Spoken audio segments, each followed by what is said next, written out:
Hi, everybody, and welcome to another episode of Circle Up and Get Real, where we talk about things that matter with people who matter. And I need to introduce you to, I'm going to call you my friend, Chris, because we have met once before. You've been on my podcast 4 years ago. That just seems impossible. In 4 years ago, that long. 2022, almost to the day, you were on my podcast on May 2nd, 2022. And you were talking about your previous book, actually 2 books ago, um, because you wrote one in between about remote work that I didn't get. But the first one the reason I met you in the first place was because you had spoken at a SHRM conference. Okay. Yeah. And one of my coworkers said, Jodee, you would love this guy. And you were talking about your previous book, Culture, The Power of Company Culture. And so we talked then, and it just so happens you have a brand new book that just came out, which is Perfect called timing. Moments That Matter. So thank you for being with me. Thanks for having me. I'm excited to be back. Ah, me too. I'm excited to have you. So, for those of you who might not know, Chris is an internationally recognized leadership speaker, best-selling author, and entrepreneur who built and sold a company called People G2. It was named the best place to work 15 times in 20 years. That's pretty impressive. So that you know what you're talking about. You're not just theorizing here, Chris. You're No, like, there's no theory here. This is all just screwing it up and figuring it out later on. So I love that. I love that. So, Chris lives in Southern California with his wife Jodee, which I love. Her name is my name, so that's kind of neat. And I'd love to just find out a little bit more about what it was that had you write this book in a month, Chris. I read the acknowledgments, I read the end of the book, and I know you wrote this book in a month. yeah, it was like lightning struck. And to be fair, I mean, I didn't like decide on, the beginning of the month that I was going to write a book and then decided just to, what to write. I had been brewing on the idea and I had been really thinking about some things. But there's an opening story in the book about this dinner that I had with two former employees, and I think that was the first lightning rod of, oh, like there's something else going on here. They're not Mm, telling me about all of the things I thought that they would tell me. They're not repeating back to me anything to do with consistency, nothing to do mm, with, the long journey and all that stuff. They were telling me like, hey, remember that big thing we did? Like they told me about 5 moments, mm, and for them, that meant the best of times.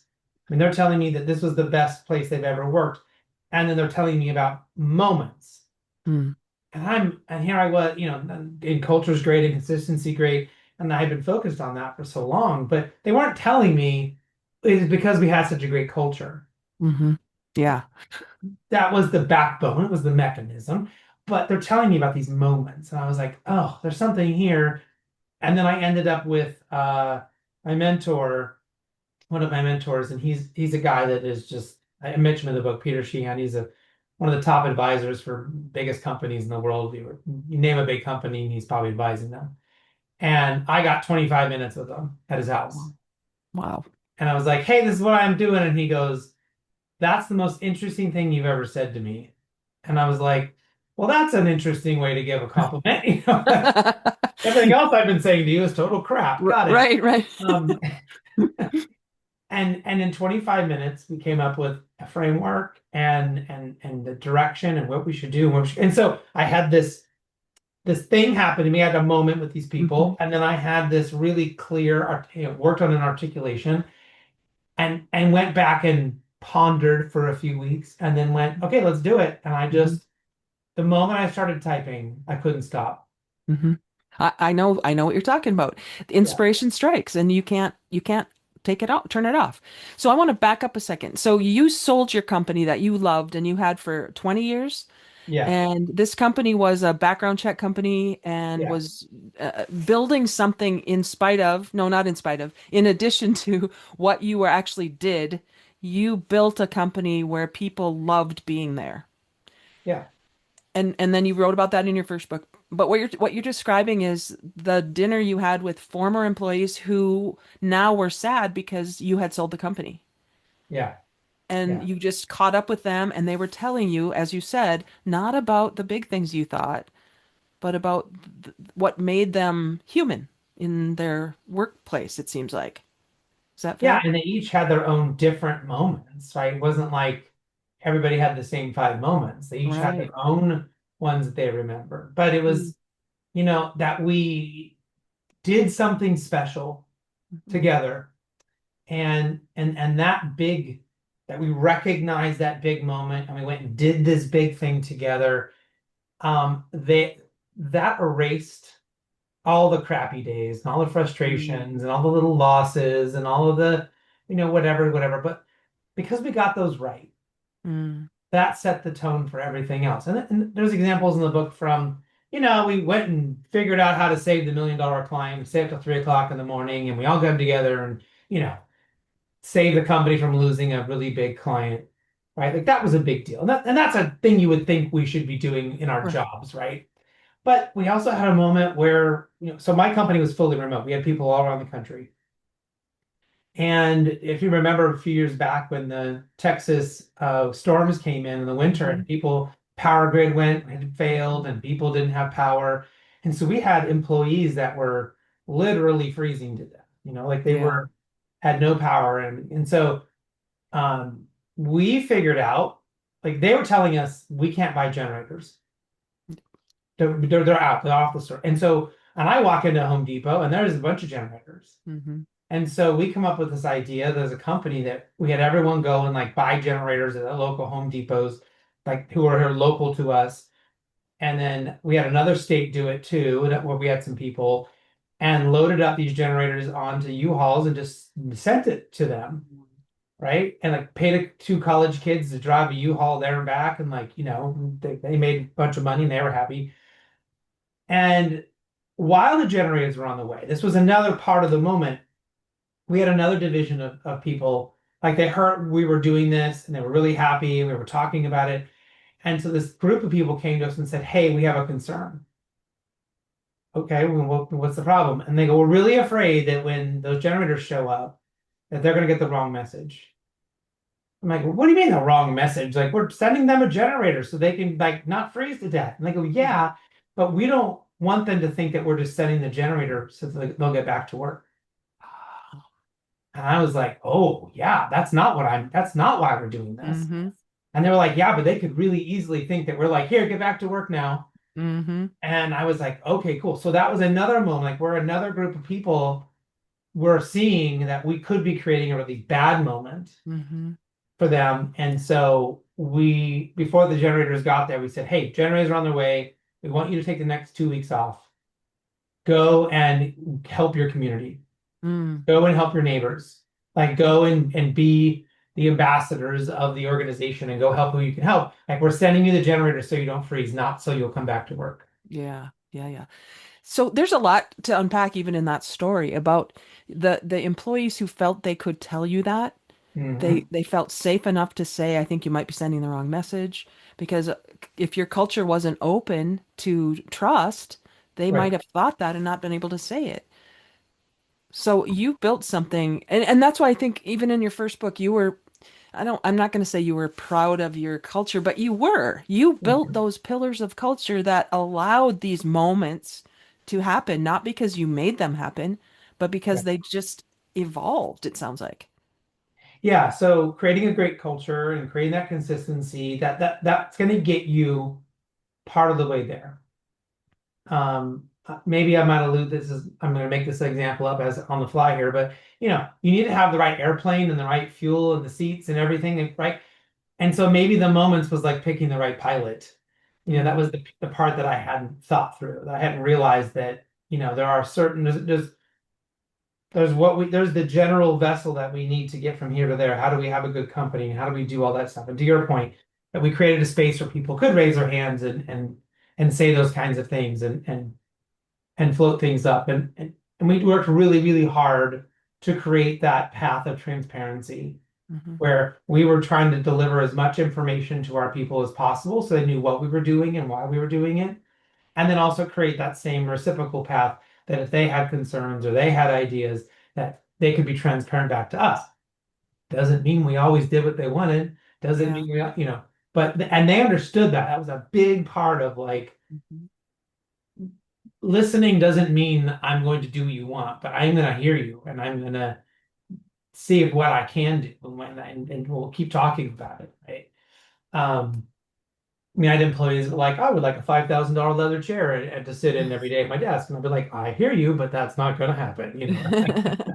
Well, and I think that's where you touch on so many things in these in this new book. Leadership, for one thing, like you just said, is not honoring everybody's request for every single thing it is, but it is hearing the request. It is honoring the request. Mhm. And when you talk about that generator story, it didn't just happen overnight. That happened because you probably had been a leader who was transparent and did share some of the things you learned from things that might not have gone the way you expected them to.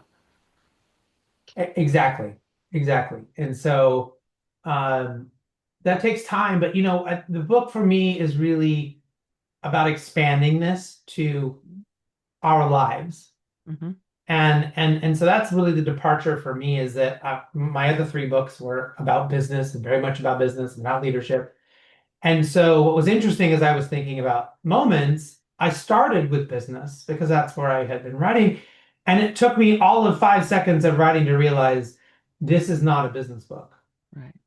Yes, there is business stuff in here and there's business application, and I'm going to tell you some business stories, but you can take advantage of moments with your family, with your neighbors, with your community, with where you volunteer, with where if you go to church or synagogue or wherever. Like wherever there are people you care about, there are moments for you to see and to shape and to scale.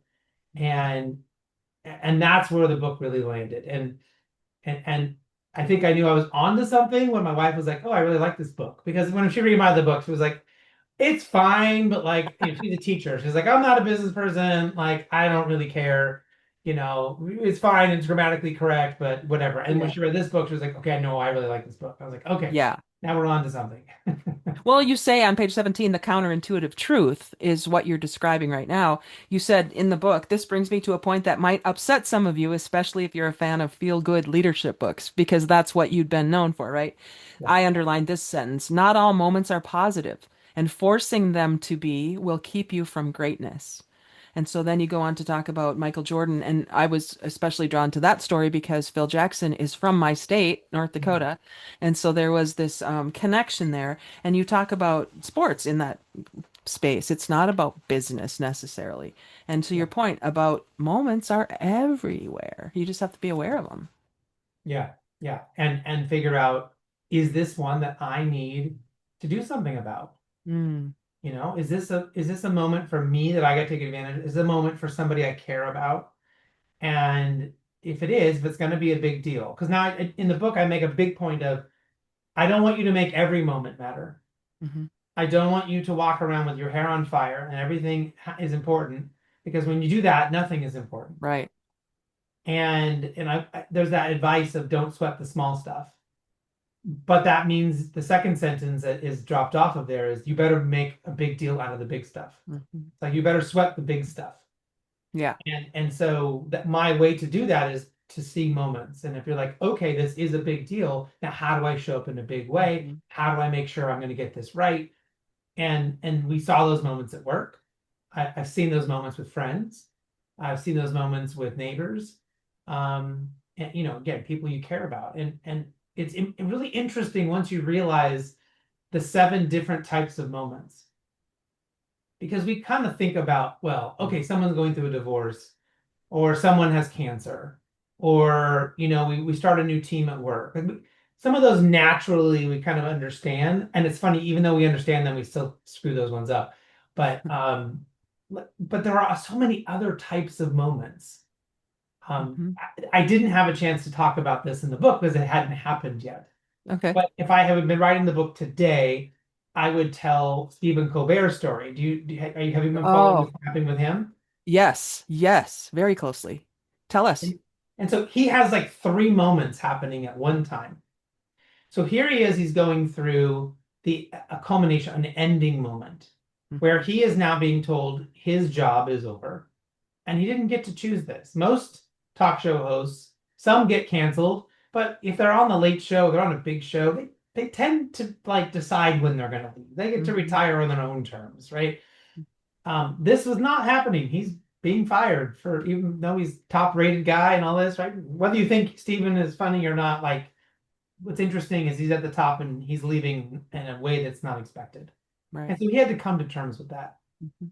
And then he went through a transition moment, which is for the all of that time, for 10 months, he's been going through a transition moment of people have been celebrating, his work. He's been talking about his work. He's had this time to sort of grieve and go through all of this and still continue to make jokes and poke at things and all of that. So here he is now going through, and so he was really intentional about how this was going to end, about what he was going to do in his culmination moment. And he's been really intentional about what he was going to do during his transition moment, about who he's going to have on and how he's going to do it. He didn't just say, well, I'm just going to keep doing it business as usual. Mhm. And then on this May, whatever it is, May 5th or May 10th, whatever he's done, I'm done. I mean, he's been orchestrating this in a way that is very intentional. And what's come out of that is that he is such a Lord of the Rings nerd, and I'm right there with him. But this guy is like one of the top three people in the world who knows more. I mean, no one has ever been able to stump him Yeah. on knowledge, right? I mean, he understands things about those stories and books that only like Peter Jackson would know, Yeah. right? And so here, Peter Jackson's on the show, and they announce that he is now Stephen Colbert is going to write the next Lord of the Rings movie. And so So now good. he's in a first. He's in an inception moment. Now he's going to do something for the very first time. Write a movie. Mhm. And So so good. he's leaving this amazing thing that you would think some people would be crushed by this. Yeah. They would maybe never recover. They might just Mhm. sit. He's got a lot of money, but he could sit in his mansion and cry about it and be grumpy and drink alcohol all day long and like, you know, be some sad story. And like he could have just crumbled. And instead, Mhm. found the right way out of that moment, spent the next 10 months transitioning. And during that transition time, kind of really leaned into him being such a nerd. And somebody was like, oh, this guy's got an opening. I should offer him the job. And now he's going to be writing the next movie and have a whole new career and a whole new trajectory doing the thing that he loves the most. Mhm. And he probably couldn't have articulated that himself. He probably wouldn't No. have even dreamed that. But that's when all of the things line up. What you're talking about is being intentional and noticing the moments for what they are. Victim thinking can really kill a lot of the dreams. Yeah. And I know so many people who might have felt that way. I think back to your people who were not happy about you having sold your company necessarily because they loved working there. They probably loved working with you. And maybe you didn't, maybe you recognized that. Maybe you only recognized that when they had that dinner with you and said, there's more going on here. And Well, they definitely, I'm sure as the CEO and the owner, I had some part in it, but it's also the team they were on and the people that they had and how we operated the organization and how we did things. I think that all layered into there. hmm One of the people at that dinner, like I didn't have regular contact with them. So I had some. One of them I talked to every single day. Like they were a regular part of like my direct team and all of that. The other one like was a secondary. And so I knew them and I talked to them sometimes, but I was not their main experience. And yet they still felt that same way about their team and their people. Mm, And so, but again, I think that was because of how we attacked moments. And I tell the other story about my Uncle Lee, who had been there for me when I was a young kid. And I just didn't realize that he had imprinted this thing in my psyche, into my soul of showing up big when there was a moment. mm. I had to like go to therapy to figure this out because, like my friends would have something happen to them and I would like, oh, I'm the over show upper. And Mm, so, like they're in the hospital and I'm showing up at the hospital. Whether they want me to show up there or not, like I'm hmm showing up, like hmm something happens and I'm doing it. And so most of the time that was taken positively, but sometimes I could, overdo it. I had to like, mm. you know, I wouldn't take no for an answer. And sometimes no was really the answer. You know what I mean? Right, So I had to right. like kind of figure out that balance, but that put me in a position to when things would happen at work. that I wouldn't just let it, well, if I was, when I caught it, I wasn't always catching them. That was the Mm-hmm. frustration. Mm-hmm. But when I was catching them, then we would take it bigger than it needed to be taken. And into, I think what you were alluding to earlier, like that allow the organization to kind of feel a certain way. Yeah. Yeah. Um, I talk about scaling the moment is the third part, which is making sure people know what you did or what happened in the moment. And that usually feels a little icky for people because they're like, I don't want to brag and I Mm-hmm. don't want to show off and I don't want to like, you look at me. But if you help, I mean, let's just take it out of work. Let's just say it's your neighborhood.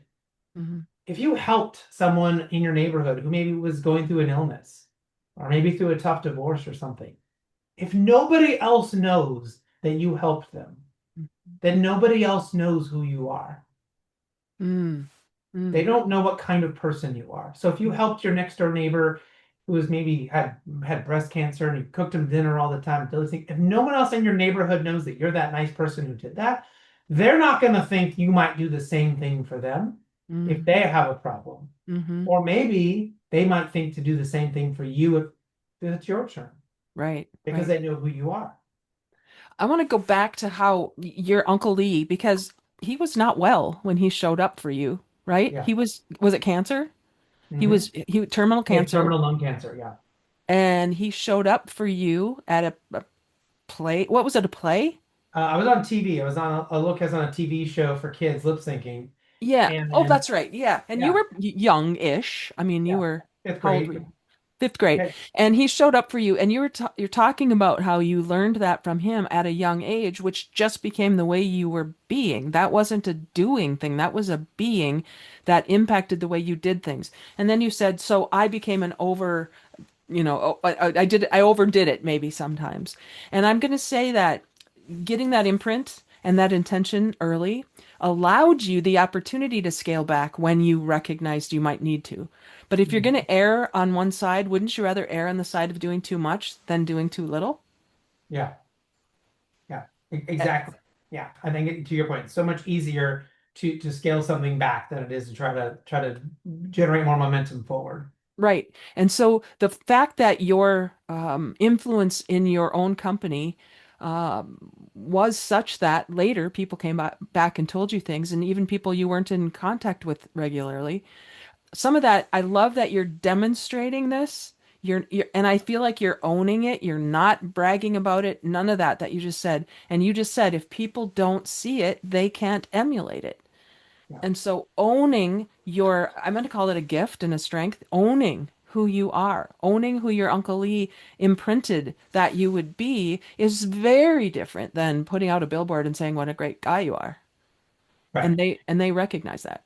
Right. And but yet people have that conflict. And I know I talked to some friends that are Jewish that said like there's a custom that, essentially doing something nice for somebody or donating money and doing it anonymously is the ultimate Mm, highest form of this thing you can do. And I go, I understand and that's great. I said, but let's just take it in the work context. If you're the leader and nobody knows that you helped out that teammate, mhm. Yeah, you're not giving yourself the gift as a leader of creating that psychological safety for everybody else. Because right. chances are the other five people you manage aren't going to go through cancer or aren't going to have Mm, a sick spouse or aren't going to mhm, whatever. But mhm, I see my boss like bending over backwards to help that mhm, person and mhm, step in. Well, now I want to step in and I'm going to mhm, help and I'm going to bend over backwards. And I'm like, recruiter comes knocking on my door and says, "Oh, we have this great company over here." I'm like, leaving this great boss? I'm not leaving. mhm, You know? Yeah, you want mhm. to double my salary, maybe we can talk. You're going to give me 25 more cents an hour. I mean, this is no way am I going to leave Right. this team that has each other's back and this boss who I can see, Mhm, really walks the walk. And that only happens by us showing up in the right way or the best way we can mhm. when the moment calls for it. Yeah. Yeah. So you said this is a little dilemma for some people because they don't, especially where I live, where we don't talk about ourselves in the Midwest. We are very much under the radar. And stepping into, I'm going to say again, ownership of who you are is very distinct from arrogance. confidence and arrogance are not the same thing. And I think people are attracted to confidence and they're repelled by arrogance. Yeah. And so when a leader, the way I define leadership is just somebody who's willing to go first toward a destination. And if we're willing to go first in that space, like you said earlier, we're going to mess it up. There will be things we'll do that will not work the way we wanted them to, but to be transparent about that and to be able to say, I tried, I did this, I didn't sit back and hope. I actually tried something that then I had the opportunity to correct, let's say. And Yeah. that's the kind of leadership I sense from you. Yeah. And it's just trying to do our best to be intentional, of course. Hmm. But if we can really, you know, drum up the energy and bring in the focus and just try to do our best job when it's going to really mean something, Mm, we will get the grace and the forgiveness and everything else for all of the other dumb things we're going to do and all the stupid decisions we're going to make and all the times we're going to get it wrong. right. Right. No one remembers that stuff. And that's Right. another big premise of the book that I discovered in the research was that we only really remember 1% of all the things that happen to us. Mm, Our memory of what we think, it was probably a million interactions with really great adults that I had as a kid. And yet here I'm remembering that one moment, that one thing from my Uncle Lee. mm-hmm, And I have another one in there of my Papa Jack, who's his brother. mm-hmm, It's another moment that I remember that had a big impact on me. And yes, my parents were consistent and other adults were consistent in my life. But here I'm the real moment, right, is the very few things that I'm kind of putting in a book. And and that's important because we often think that people are remembering everything that we did, good or bad, and they're not. mm-hmm, mm-hmm, That they're paying attention to us, they're not. We spend so much time getting ready in the front of the mirror and trying to get the right outfit on and put our business face on or our whatever neighborhood face. And like no one remembers what we said. No one remembers what we were wearing. No one, like we're all thinking about ourselves. mm, We're all yeah, walking around thinking about ourselves all day long. No one's thinking about us. yeah. And and so if we want to be remembered and if we want to make a change or we want people to enjoy their work or have a good neighborhood or whatever the thing is that you care about, it's going to happen in a big moment. Mm, yeah. So good. So I want to go back to the book for a second Yeah. and have you talk about the third space because if you're being intentional about some of these things that you are doing as a leader, you give a really good example of being intentional about the space you are putting yourself in every day. Do you want to tell us a little bit more about the third space? And the third space is the little technique that you can use to deal with the moment. And so one of the other interesting things that I found in the research and studies was that we often misinterpret signals from our body. Sweaty palms, a tight Mm, chest, your head might be fuzzy, whatever it is, your shoulders are tight. And we say, oh, I'm so stressed out. We think it's stress, but we actually haven't had the problem yet. Like maybe all of a sudden you realize something's happening and then you're like, oh, I'm so stressed out. Well, mm, you're not actually stressed yet because stress comes from actually dealing with all this stuff over a long period of time. This is your body saying, hey, dummy, you're going to be in a moment. Like, I'm trying to get you to pay attention here. Hi, this is your brain. I would like you to pay attention right now mm, and get this right. And mm, and instead of, oh, I'm so stressed out and I'm not going to think about it, I'm going to, go watch Netflix or drink this bottle of wine or whatever. I'm mhm, not going to think about it. I'm going to avoid the problem. mhm, And the third space is this way to figure out what to do.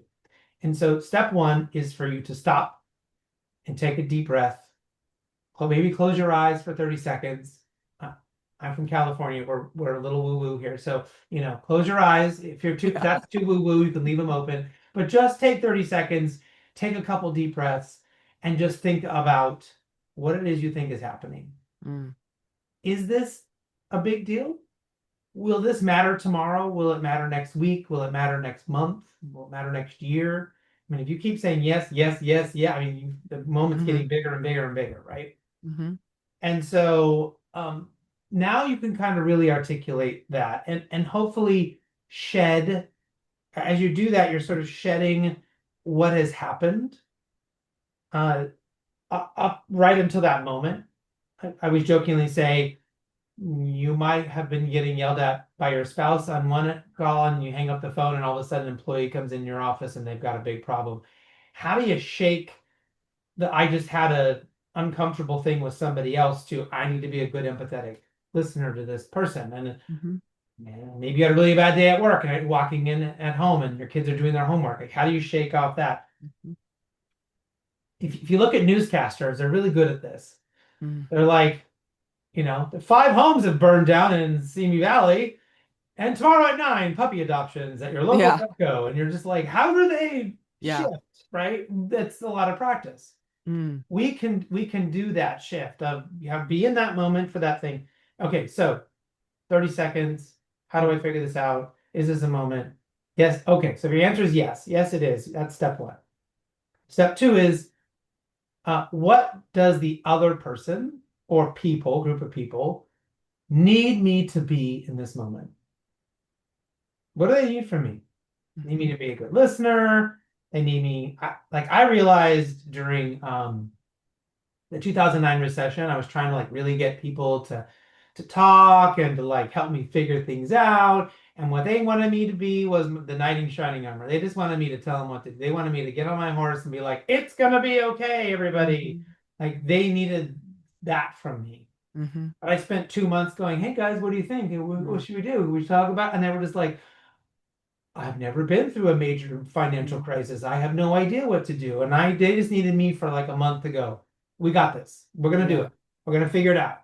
Like they needed me to be the Tony Robbins in the office for the like, Right. and so what who and what do I need to be? And then the third one, which I think is the most important, who do I want to be in this moment? Mm-hmm. Who am I gonna channel? We I think there's like some fake version of ourselves we put on, kind of like we put on clothes when we leave the house. And I think like, who are you really when the door's shut and the blinds are shut and no one can hear you and no one can see you? Like, who are you then? Mm-hmm. Okay. Like that's, I think, your starting point because that Mm-hmm. person's still in there and still coming with you to work or coming with you out to your neighborhood or soccer game or whatever. So who do you really want to be? A good example would be my kids might need me to be a good listener, but I might also need to be a hard ass because they're not getting their homework done. Mm-hmm. So how do I toggle those two things? Mm-hmm. Mm-hmm. Yeah. Like, okay, you don't like your teacher and you feel like you're having a hard time in class. Cool, cool, cool. But you got to still do the homework. Yeah. So this is a space to intentionally put yourself in as you're recognizing what the moment needs from you. And so Mhm. you can be observational of moments and be aware, which is great. And also as a leader, and we'll go back to parenting is a leadership role, any leadership role, what I love your 3 steps because that allows you to show up on purpose and with purpose. Yeah, exactly. And in step one, you might say, well, this isn't that big of a deal. Hmm. And maybe step two is, well, what I need to do is let the other person on the team be the leader here. And maybe I need to step back and not take over. And I need to not, I need to let them spread their wings and let them do this. And so what do they need from me? They need my support. They need my, Hmm. my coaching on the side. And so it doesn't always mean you're going to have to do something. Right. But if this is like, oh, this is a big moment and I see that this middle manager who I'm in charge of is going to have to handle this problem. Well, what do they need from Hmm. me? How do I help them? Yeah. Doesn't So good. always mean you have to be stand up and go run a marathon, uphill both ways. It just means you got to figure out what to do and how to be intentional. Yeah. So step one is notice. I mean, you just have to notice in your own body. What is my body telling me in this moment? Yeah. As you said, is it reaction to something that hasn't happened yet? I think that's mostly what it sounds like it is for us. We're anticipating negativity instead of stepping into possibility. Right.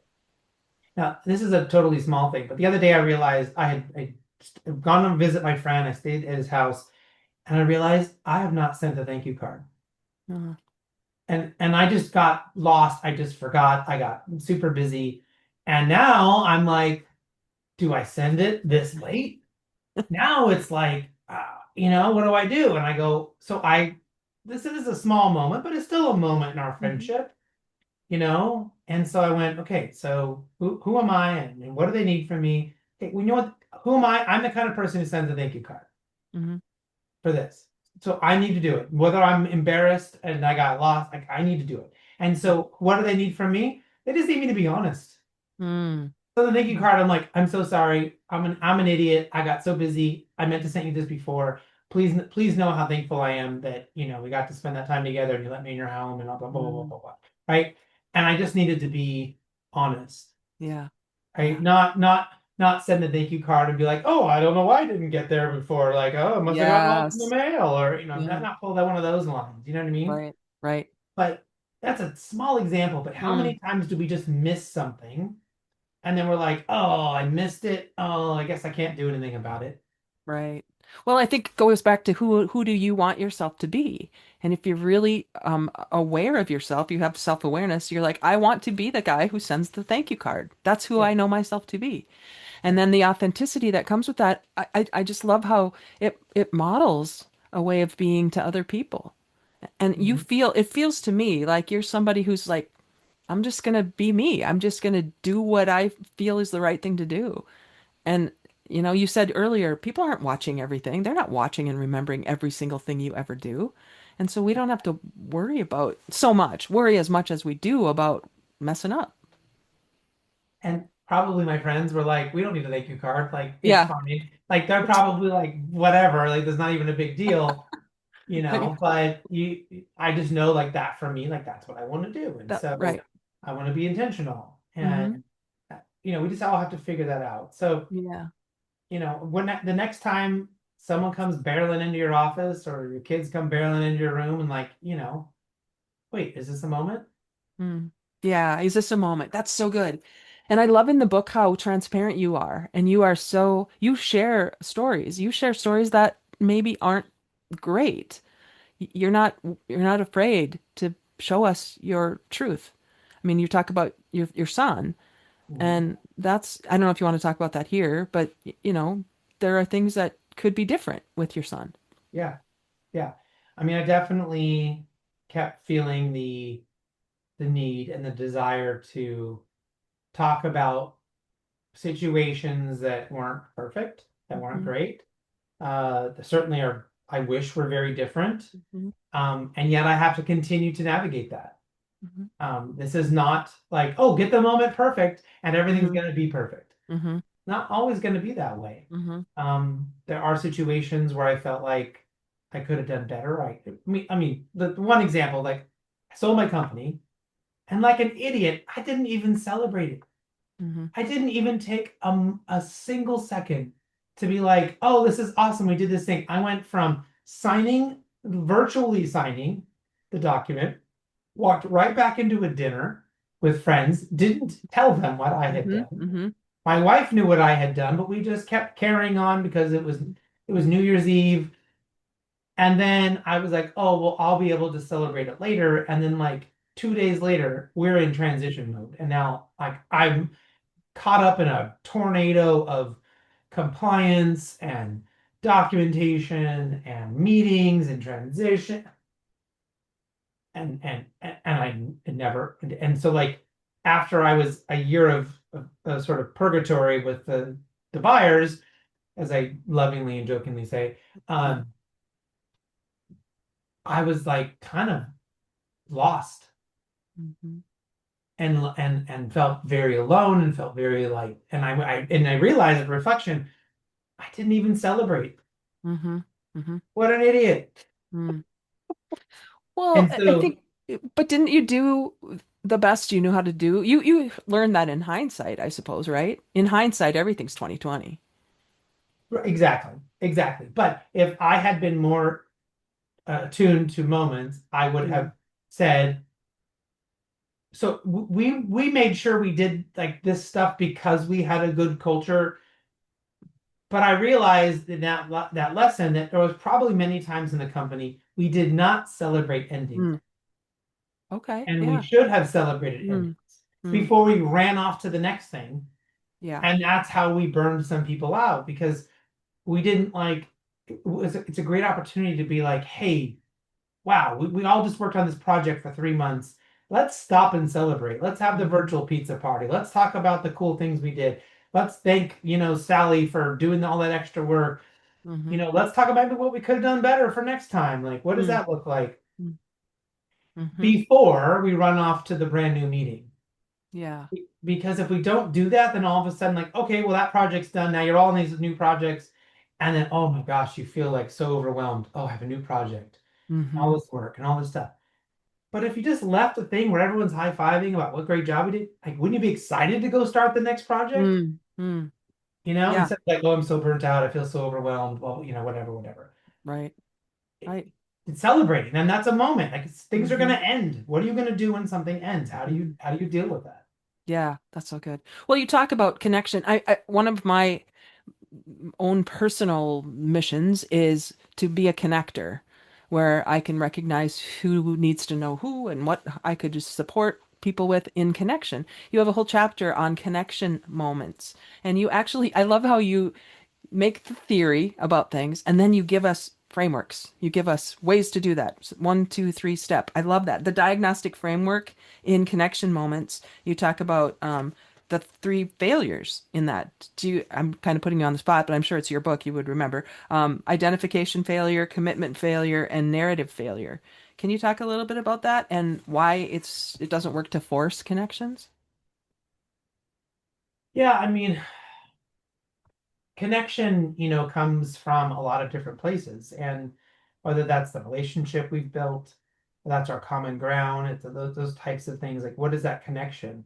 And so we can mess things up if we don't have the right Mm, connection or next connection points into something. Um, a friend of mine, she really works a lot in relationships. So she probably would say this from a relationship standpoint that you have to earn the right mm, to be able to do some of these things. Like if I'm going to give you tough, feedback, or I'm going to mhm, deliver a truth to you, mhm. I better have earned the Mhm. right to do that. Yeah. I can't just come up to you on the street and like we've met one time and I go, I need to tell you that that pink dress you're wearing is really ugly. You look terrible in that.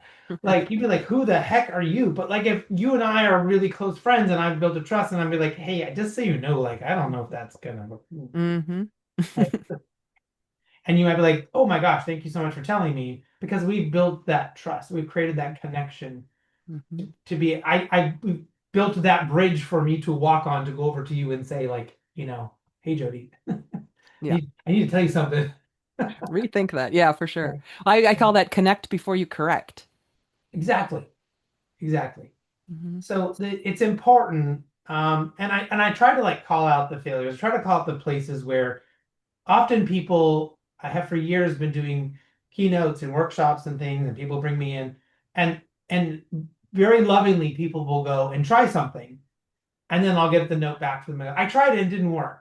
Uh, And so this was sort of my attempt to say, well, if you try it and it doesn't work, there's probably a reason. mm, And here are the three biggest yeah. reasons, or two, Yeah. whatever, of why if you're going to go do this and it doesn't work, it didn't Mm, work. mm, And good. and and right, so and the biggest one is like if you haven't built that connection, built that relationship, it's pretty hard to do that.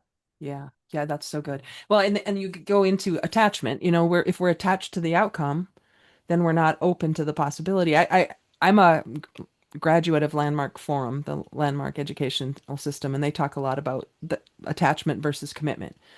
And Mhm. so often we're not committed to the outcome, we're more attached to the how we get there. And that Mhm. kind of can go back to your it's all about me that we were talking about earlier. It's not all about me, although at some point I have to demonstrate what other people have the possibility of doing for themselves in their own lives as well.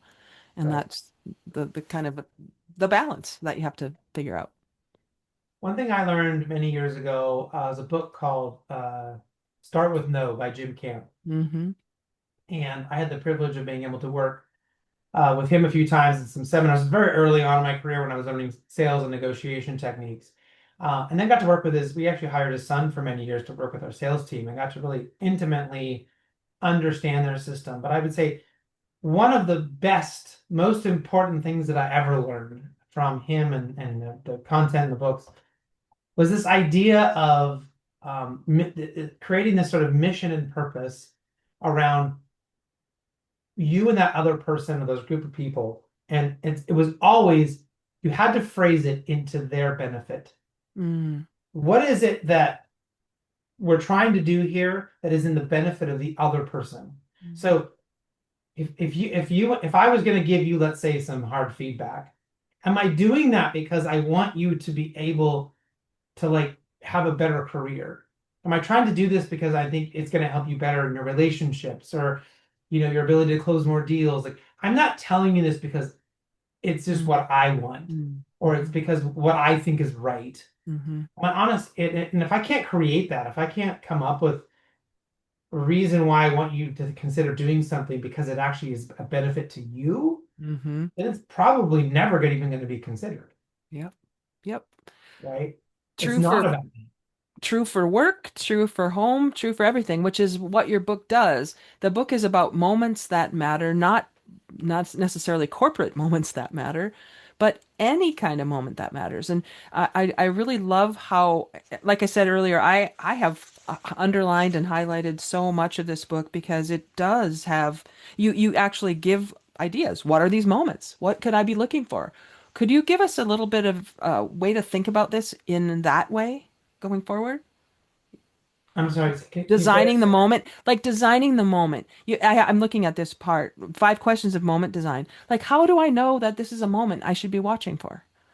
And you talk about who's it for, what do you want them to feel, when does the moment Mhm. need to happen, where should the moment occur, how will you know if it worked? Goes back to my reporter days. Who, what, when, where, Yeah. how, why, how. Tell Yeah, us and more. that's really the third space, right? Is that it kind of trying to figure that out. And that's you see there's a moment. And so now if you're really talking about shaping it, the first part is that third space and what am I going to do? Mhm. But the other thing that we didn't talk about is we did a little bit, but you got to figure out, you get to get really clear about which of the seven moments you're actually in. Mhm. Because what you're going to do inside each of those seven moments, there is some variance. If something's ending for somebody, well, that's a little different. Like someone's getting a divorce or their team project is over. That's a different thing than an inception moment, which is someone's first day at work. Maybe they're getting married. Maybe their kids are going off to college for the very first time. Like, Mhm. what's a first?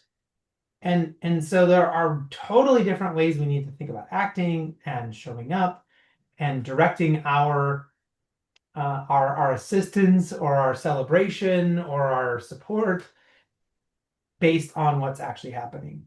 So let's revisit those 7 moments because I don't think we were really clear with that. There are seven. Mhm. It's the framework of your book, which again, I love the way you set up frameworks for people. You call that in the book 7 moments that control everything in business and life and relationships. So the first one is inception, which you just talked about. The Well, first the first one has to dominant be moment. Inception, right? If Yeah. it's a beginning moment. So yeah, Inception moments, first days, first impressions, Hmm. transition moments. That's the space between what was and what's next. We talked about that 10 Hmm. months that Hmm. Stephen Colbert had to Hmm. figure out. That's a transition, Hmm. right? As he's going from one thing to the next. Hmm. Um, decision moments. This is where you got to kind of figure out what you're going to do, and people are watching you. Like what's the decision you're going to make. This is where mistakes happen, Hmm. and we hopefully learn from them. Hmm. This is where growth happens. But hey, I got to make a decision one way or the other. Am I going to go this job or that job? Am I going to do this thing or that thing? That's a big moment for people. Yep. Recognition moments. So that's acknowledging people, acknowledging change. How do we show people we care? How do we celebrate them and all of that? Connection moments. This is where we are finding ways to share something with somebody else, again, creating that relationship, uh, really have a shared truth, or maybe going through something, feeling heard, but how do we connect with one another? Hmm. Right? And there are those moments. I mean, we all have been through that where like maybe something really, really big happened on a team, and like you and that person are now you're thick as thieves because you went through that thing together. Mm-hmm. It's not that you were on the same team for the last 100 days. It's because you went through that one thing that one time. Sure. That's a connection moment. Yep. Then there's truth moments. So how do I deliver difficult information with care? Or possibly how do I receive difficult information? Hmm. But we got to deliver truth. Kim Scott has got a great book called Radical Candor and a lot of Yep. other follow-up books. And so like she's literally got a whole framework and think around just one moment, which is Mm. delivering truth. How do we, have candor with people? How do we tell them what they need to hear Hmm. so they can get better, so they can, Hmm. move forward? And then finally is the culmination moments, and that's where an ending becomes a beginning. So when a door shuts and another one opens, and again we talked about Stephen Colbert now going to Hmm. be a screenwriter. So that's a culmination moment, and you think your life is over, you think everything is done, the door is shutting, only to realize a new one is open and Right. something else is great. But you got to be open to that. You got to be looking for that and ready for that if you want it to happen. Yeah. Well, this is just such a great way to think about life. I mean, moments happen all the time, but like you said, we have moments every moment. They're not always going to be the ones that you remember. They're not always going to be the ones that could use more of our intention, more of our presence. Yeah, And so being aware of that, now that you're not a business owner anymore, you have a kind of your identity shifted a little bit in, I suppose more than a little bit yeah. in what you were up to. How have you made that transition for yourself, Chris? Oh, through a lot of weird, bumpy roads and, figuring it out. What I had to figure out is what was it that I missed from owning a company that, was really causing me a problem versus there were certainly benefits. Being in charge of that many people and having to worry about, I mean, it was always someone going through something. You always had a little bit of stress and a little bit of concern for some people. Having that removed off of your plate it was a little bit glorious, if I'm being honest. Like, you do that for 20 years and suddenly you don't have to worry about everything all the time. Right. Helpful. But what I was missing was having a group of people I was always talking to and always bouncing ideas off of, and that exchange. And like, I suddenly didn't have that. Mm, And so I had already been speaking and training and doing workshops and things like that for companies. But then when I sold my company, I expanded that. I do consulting, but I realized that like the speaking and the training and workshop, like that's my number one. Consulting is probably my second favorite. And so I was like, well, how am I gonna do this? So I started working with some clients with some of their teams. Like mm, I was working with some sales teams to help them be more collaborative, to help them drive more sales. And so I got my little group of people back where I could, come up with ideas and problem solve. And so I got that, and then I do some of that. And then I got like new speaker friends all of a sudden. And now we get together and we bounce ideas off each other and talk about things. And like I need that in my life. I hmm. didn't realize that was the thing that was kind of pulled out of me that I needed to go back and recreate somewhere else. Mm. So So it sounds like you went from being a leader of many people and being concerned about all of them to now having a group of peers with whom you can bounce ideas around, and all of you yeah, can become better with that space. yeah, yeah. I mean, it makes sense. As a card carrying extrovert, I need people around me, duh, right? Right. So it was like, when I was walking up a very high mountain when I had this epiphany, and I was like, oh yeah, okay, duh. Yeah, So you can design your life. You're living yeah, your life now by design, and it sounds like it's going well. yeah. I mean, listen, it's always a work in progress. There's always things you want to be Of course. better. I have goals and things that I'm working on, and I think that's part of the process. That's part of the fun, is For just sure. like, how do I make things better? Yeah. So how can we support you, and what is it that our listeners could get from you, and where can they find you? You can certainly find me at chrisdyer.com. I'm on every social media platform known to man, so please find me there. I'm happy to connect, be your friend, follow, whatever the thing is. LinkedIn is a great place. TikTok's a great place. Instagram, all of that. If you are interested in the book, I'd love to have you check it out and hear what you think. And if you are someone who brings in speakers or trainers, please get in touch with me. I'd love to talk to you at your next event, and even send you a copy of the book to check out if you're hiring speakers or things like that. So That's great. Well, love to hear. I will do everything I can to promote this. Everybody, the latest book is Moments That Matter: See, Shape, and Scale What Counts by Chris Dyer. I'm going to call you my friend, Chris, because I feel like we are kindred spirits that are separated Love only it. by half a continent or half a country, I mean. So I love it.